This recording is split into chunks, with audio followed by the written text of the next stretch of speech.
Hello, Packers fans. Welcome into PackersNews.com. I'm Kassidy Hill. Getting set up here in Washington ahead of game time for Packers versus Commanders. We are about 3 hours away here from kickoff. To get started here in just a little bit here in our nation's capital. And a lot of questions surround the Packers as they head into this game. A lot of questions surround the Packers from the past couple of days. I know one of the biggest questions yesterday came because David Bakhtiari was placed on the injury report on Saturday, where he had not really been um, considered all week. And so immediately we have some questions coming in. So let's just hop right into them. Tyler asked, if Bach is out, is Royce the right guard? I think so. Because what they'll have to do is put Josh Nyman at left tackle, and from there just kind of go with what their plan already was on the offensive line. And so that would probably see Newman stay at right guard, um, leave Elton there at guard, and because like I said, they're going to have Josh Nyman at left tackle if David Bakhtiari can't play. David Bakhtiari showing up on the injury report on Saturday was a little surprising because he had been on it during the week, but he's sort of always on it at this point as a limited participant. But he practiced all week, and that was something that we didn't even think he would do anymore. We didn't think he would ever practice 3 days again, and he practiced all 3 days. And maybe that was the issue, like putting too much pressure on that knee. Um, but we'll kind of see. They'll get ready to go through warm ups here starting soon. So we'll kind of be watching the field to see if he goes through warm ups, um, and seeing how he feels, if that knee can take it. And if not, as we said, probably see Josh Nyman at left tackle. And then to answer your question, Royce at right guard, and kind of status quo from there. As we said, Packers getting ready to take on the Commanders. Craig, with the question of the day, which Packers team is going to show up today? That's a very good question, Craig. And there are very few get right games in this league, but I think this is one of them. And this is a Washington team that has a really, really stout front four, which we'll hear from the players on in just a second, in just a minute. Has a very stout front four, but not a ton else going for it. Taylor Heineke will be the starting quarterback today. He has given Green Bay some fits before. Um, he brings a challenge, but this will also be the first game he will have played this season.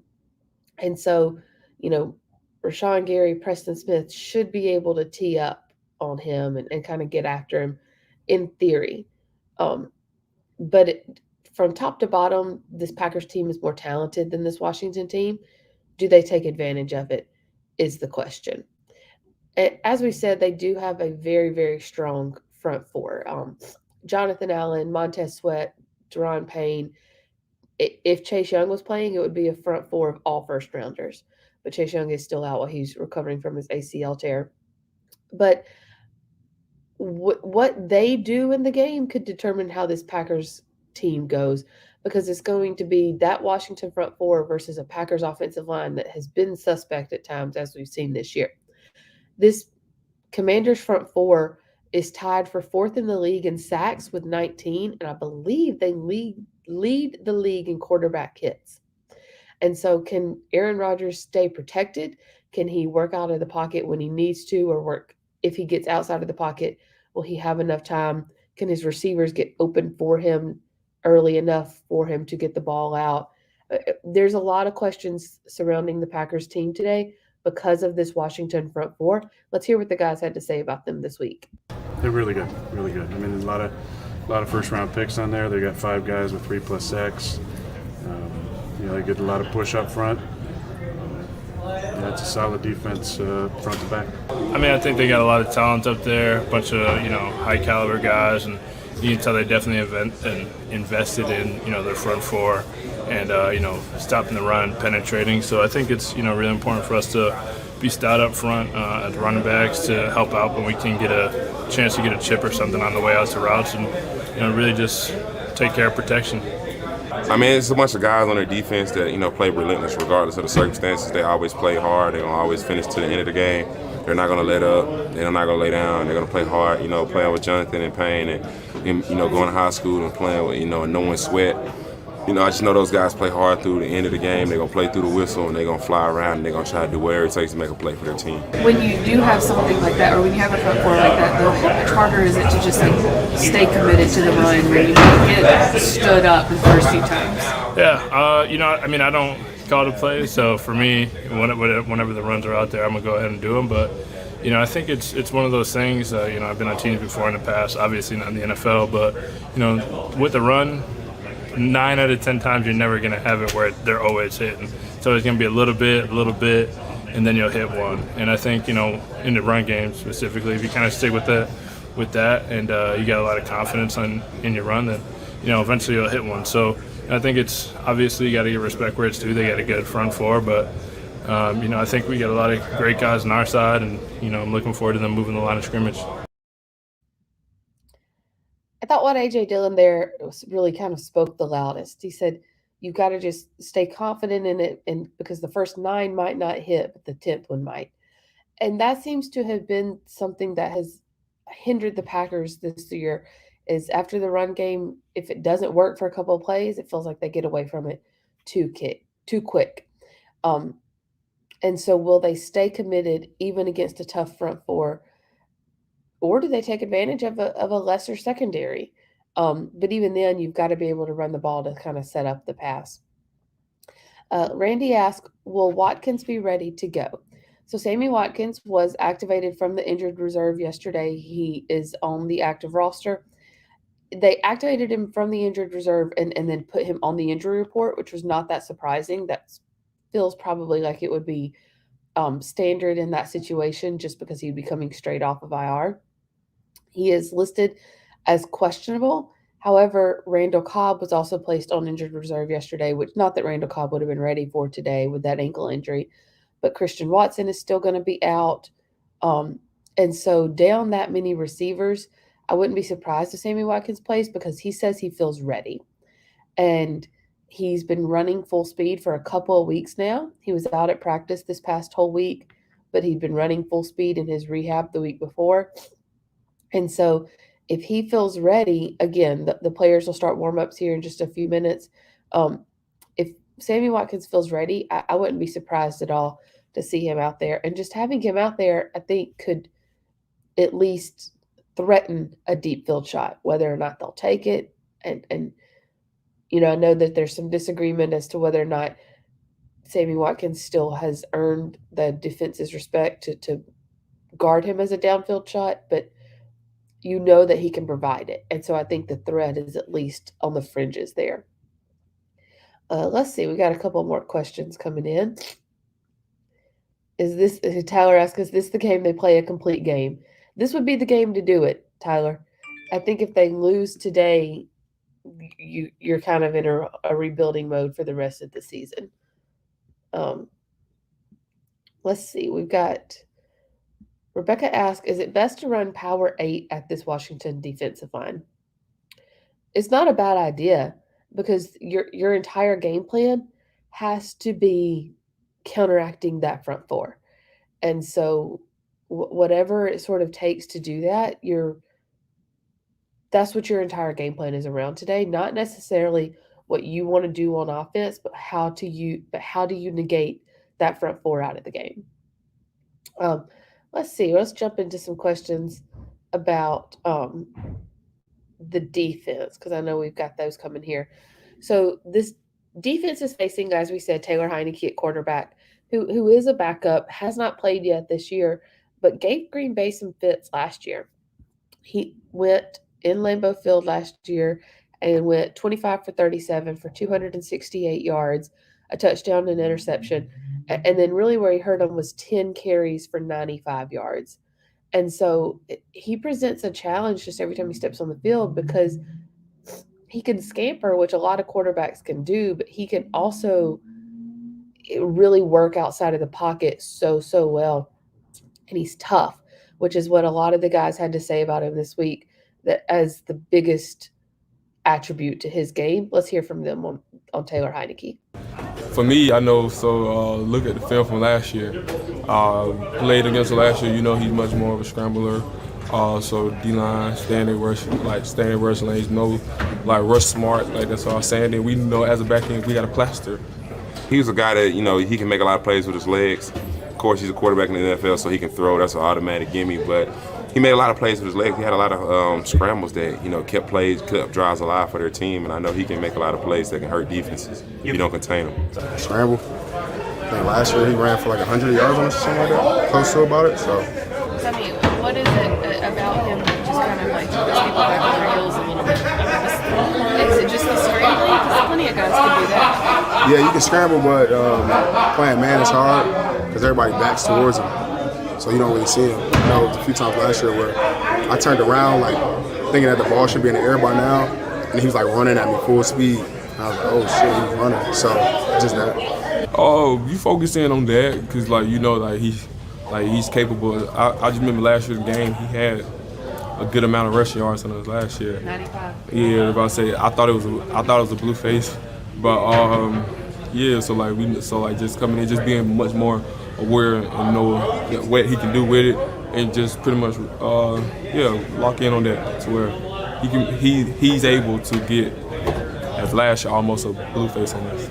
I think Heineke, what I like about Heineke is he has a bunch of confidence. He's a savvy vet. So, he confident, I'm confident. So let's do it. He's confident, I'm confident, let's do it. I don't think that means Jair Alexander is going to be on Taylor Heineke all day. But who will? And this is a good question here from Rebecca on that very subject. Is it worth having Quay Walker spy Heineke?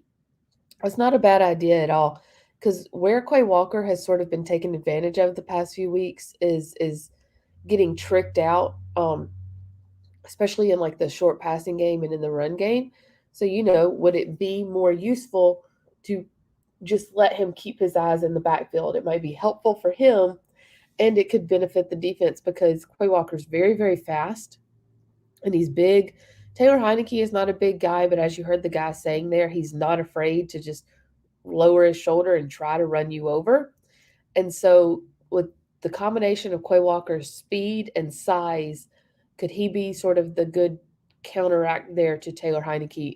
That's a really, really good question, Rebecca, and something I wouldn't be surprised if we do see today. And that would probably have to do more with the scheme that the Packers seem to be playing in now. Joey asked, do you think the defense will continue to play man predominantly or go back to zone? I think they will continue to play man. They probably should. This is one of those games where you can play a little more zone just because of what the quarterback's doing. But the man scheme worked so well against the Jets. I say so well, they still lost. It worked so much better than the first 5 weeks that it's going to be hard to justify going away from that, because the players went to Joe Barry. They told him, this is what we want to do. Joe Barry told us that, a coach would be, his words, foolish not to listen to guys like Adrian Amos, Jair Alexander, Preston Smith, Kenny Clark. And so after the game against the Jets, you saw like a much more cohesive defense. And Rasul Douglas even told me this week, and I think we're going to hear from him in just a minute, but Rasul Douglas told me this week that, they told Joe Barry after the game, like, hey, we really liked that plan. Like that worked. And so can we go with that again? At the end of the day, the players can't make the final call. That does have to be Joe Barry. But I think the fact that they have weighed in so heavily is gonna make a big factor in that decision. Robert asked, do you see the Packers, can they win the turnover battle today? That's been quite arguably one of their biggest issues. They are -4 in the turnover margin. The offense has given up 8. Defense has taken only 4. They've only had 1 interception all season. It was against the Bears in week 2. Jair Alexander's right there at the end of the game. And when I knew an old coach that used to say, win the turnover battle, win the game.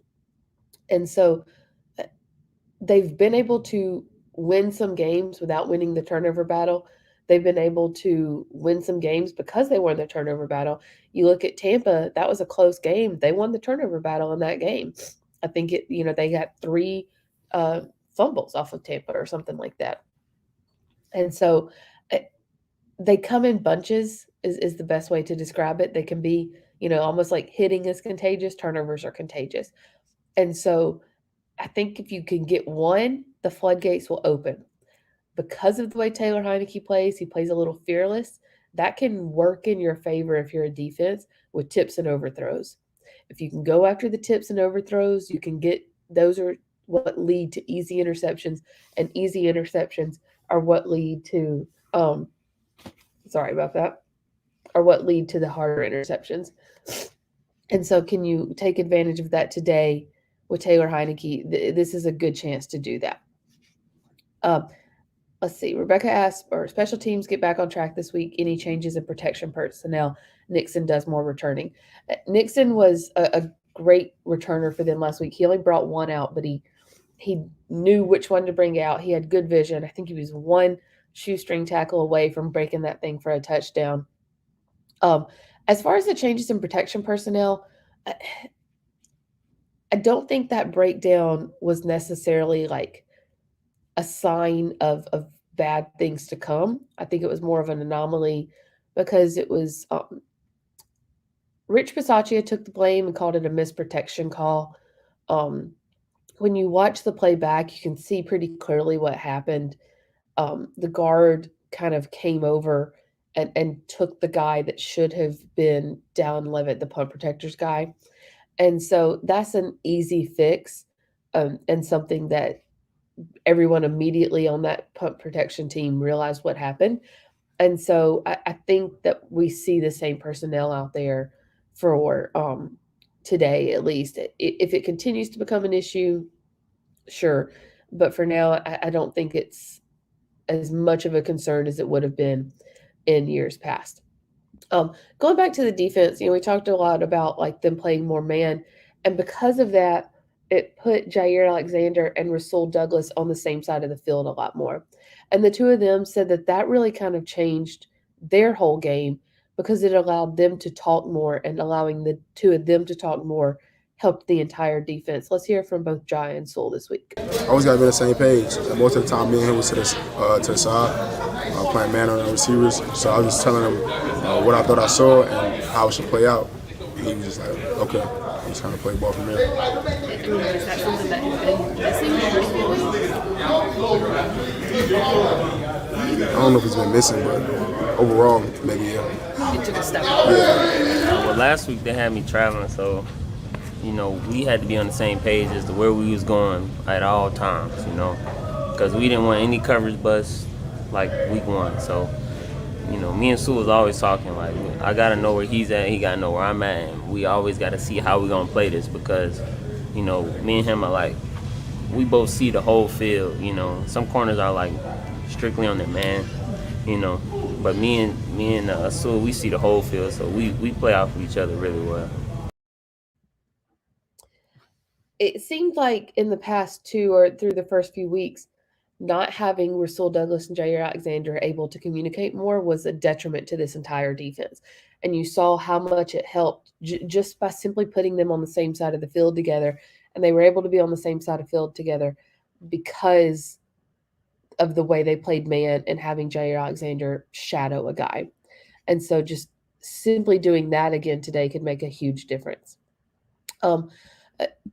Something else that really was stressed this week with the Packers was getting back to having fun and remembering that they need to enjoy playing the game. That was Matt LaFleur's message to his team all week. And he wanted them to just sort of play loose and play free. And we saw a concerted effort from the guys in the locker room and at practice to do exactly that. I know there's been some discourse about this subject on social media, and I think a lot of it is just the product of their time. These players, this generation is different than maybe the players in the 90s or the players in the 60s. And you see you have to coach them differently as well. And when you play a little more loose, you can play a little better.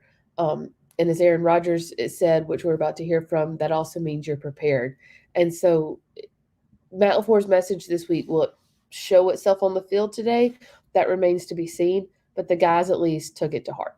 I came in after my treatment, and locker room was pretty lively. So I don't know if that was seeing the sun for the first time in a few days, or Captain Blood cutting practice a little bit. But either way, good energy today. We just want to get back out there. So beauty in this league is we get another chance. The tough part is we got to deal with all the feelings for a week after a bad performance. Matt said this morning that his message to the team was to get back to having fun. What does that look like? Got to pull some more pranks, I think. Do you pull the pranks? I usually get blamed. Can't say it's always me.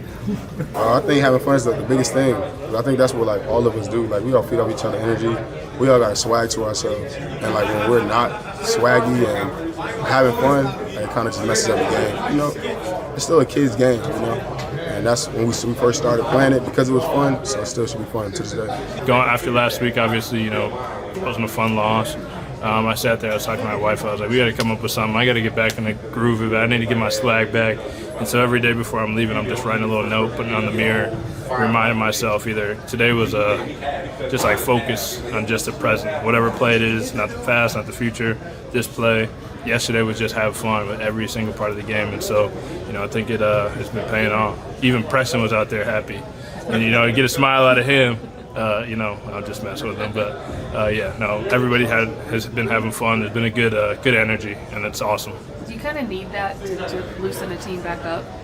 I think, it's not necessarily we need it now more than ever. I just think it's more I think we all kind of realize, and for me as an individual, it's supposed to be a lot of fun. We're in the NFL. We're playing football. And, as hard and as crazy it can be at times, I think, trying to be as positive as you can, as much as you can, I think everybody feeds off that. So, everybody's not going to have a great day every day. Everybody's not going to be positive every day. But if we get the whole team trying to be positive and trying to have fun, for those people who aren't having a good day, those other people will bring them along. So you can tell a lot of guys are making a conscious effort. Winning is fun, Bill. So whenever you're winning, you're always going to have more fun. I think a lot of times that's an important message. But you're having fun when you're loose. When you're loose, that means you're prepared. When you're prepared, that means you put in the time. So it starts with putting in the time, and there's an expectation that everybody's going to be ready to play Sunday, and that confidence will come from the preparation this week. Are you still up? So, will they be prepared? That is the question. They felt like they were prepared before the Jets, and they clearly were not. I know that we have a couple more questions coming in. If anybody has any more questions, go ahead and pop them in now. We'll get to those before we sign off here. Inactives will be out in about an hour. There is still no update yet. I was just looking at an update on David Bakhtiari. That's still sort of up in the air. They're going to see how he feels after warm-ups and just go from there. As to who else might be on it, will Sammy Watkins play? Again, I believe he will, but again, that's going to just kind of be a temperature check after warm-ups to see how he feels, how that hamstring feels. Given the need for him today, I wouldn't be surprised if he tries to push it. And Sue asked, will they be prepared? That is the question. That is the question. Because as we said, they thought they were prepared for the Jets, and they clearly were not. Something to note, I forgot to mention this earlier when we were talking about kind of counteracting the Washington's front four. Today is National Tight Ends Day. And so, do we see the Packers take advantage of that? That's actually something the Packers did last year to move the ball against this Washington team, is really get Robert Tonyan involved. I think Robert Tonyan had one of his best days as a Packer against this Washington team last year, because when you have the tight end, you can sort of, you don't have to go downfield. He can get open quicker. He can help block and then curl around into the flat and grab 6-7 yard chunks and move the ball. So I think we see a lot from Bobby Tunyon again this week. He was the leading receiver last week and he had 10 catches for 90 yards, which is the most by a Packers tight end in Packers club history. And which is they've had some good tight ends come through there. So I think we see him get even more involved this week on National Tight Ends Day. Darren says, do you have any trade rumors? Nothing that I would feel confident saying is for sure going to happen. I know the Claypool name has been thrown around there a lot. I would keep an eye on DJ Moore out of Carolina, especially since Carolina is willing to pack up anyone and ship them out right now. The trade deadline is November 1st. And so do we see some of these moves happen in the next couple of weeks? I think that hearing Packers name attached to some players, I wouldn't put too much stock in, because Brian Gutekunst is going to call everyone just to ask. He's going to call everyone to ask what the price would be. So, if you hear, well, the Packers called about so-and-so, they probably did. But, does that mean they're really going to go after them? That's the question. Probably not, more often than yes. Frank says, this game comes down to line play and O-line. It does. This is a trenches league. And that's what held me up when I was making the pick for this game, is that, like we said, top to bottom, this Packers team should defeat this Washington team. But this is a trenches league. And in the trenches right now, this Packers O-line is suspect, and they're going against a very, very strong Washington front line. Can they get off to a fast start there to sort of knock them back on their heels and force them to play deep? That's the question, and it could be the difference in the game. Well, guys, we're going to continue to get ready here in DC for the Packers versus Commanders kickoff. I know Tom Silverstein will have his live blog starting here soon, and then Ryan Wood will have inactives in about an hour. So stay tuned, looking for that as well. And then Pete Doherty and I will come to you on Facebook Live after the game as well, with full coverage on Packers News of Packers versus Washington. So stay tuned to PackersNews.com all day. Thanks so much, guys.